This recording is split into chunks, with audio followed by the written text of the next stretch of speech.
अहिल्याबाई होळकर न्यायाची राणी, जनतेची माय. इसवी सन 1725 साली महाराष्ट्रातील चोंडी गावात जन्मलेल्या अहिल्याबाई या गरीब धनगर कुटुंबात वाढल्या.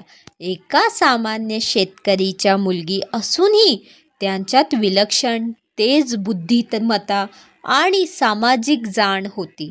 लहानपणापासून त्यांना शिक्षणाची आवड होती, जे त्या काळात मुलींसाठी दुर्लक्षित होतं.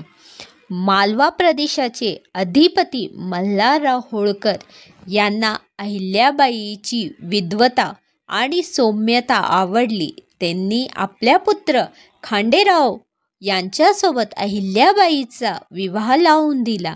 विवाहानंतरही अहिल्याबाई पारंपरिक सीमांमध्ये अडकल्या नाहीत. त्यांनी राजकारण, प्रशासन आणि सामाजिक कार्य यांचा अभ्यास सुरू ठेवला. खांडेराव यांचा मृत्यू युद्धात झाला आणि नंतर मल्हाररावांचाही. इतक्या दुःखानंतरही अहिल्याबाई कोसळल्या नाहीत. त्या उठल्या आणि घेतली जबाबदारी संपूर्ण राज्याची. त्यांनी मालवा प्रांतचा कारभार हाती घेतला आणि राजकारणात स्त्रियांसाठी नवीन दिशा दाखवली. अहिल्याबाई मालवा प्रांतात न्याय, सुशासन आणि समृद्धी आणली. यांच्या काळात शेतकरी सुखी होता, व्यापार वाढला आणि सर्व धर्मामध्ये समानता होती. त्यांनी अनेक विहिरी, रस्ते, धर्मशाळा आणि मंदिरे बांधली. काशी ते रामेश्वरमपर्यंत मंदिरांचे पुनर्निर्माण केले.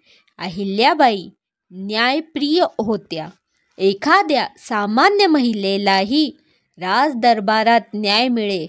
त्यांनी स्त्रियांसाठी विशेष सुरक्षितता दिली आणि महिलांचे अधिकार प्रस्थापित केले. त्या स्वतः अनेक वेळा प्रजेसोबत संवाद साधत होत्या. अहिल्याबाई होळकर या देवी अहिल्याच्या रूपात पूजल्या जातात. त्या अत्यंत साध्या जीवनशैलीत राहायच्या. पाटावर बसून राजकारभार करत त्यांचा भक्तिमार्ग खोल होता. त्यांनी संपूर्ण आयुष्य जनसेवेसाठी वाहिलं. इसवी सन 1795 साली अहिल्याबाईंचं निधन झालं, पण त्यांचं कार्य अजूनही जिवंत आहे. आजही त्यांना राजमाता म्हणून ओळखलं जातं. पंतप्रधान नरेंद्र मोदींनी त्यांच्या नावाने पुरस्कार सुरू केला आणि अनेक ठिकाणी त्यांच्या पुतळ्याची स्थापना झाली. एक स्त्री ही राज्य घडवू शकते, समाज बदलू शकते आणि इतिहास लिहू शकते, हे अहिल्याबाईंनी सिद्ध केलं. त्यांचं जीवन म्हणजे धैर्य, ज्ञान, सेवा आणि भक्ती याचा संगम आहे. अहिल्याबाई होळकर न्यायाची राणी, जनतेची माय होती. जय श्री स्वामी समर्थ. व्हिडिओ आवडला असेल तर चॅनलला लाईक, सबस्क्राईब आणि शेअर करा. धन्यवाद.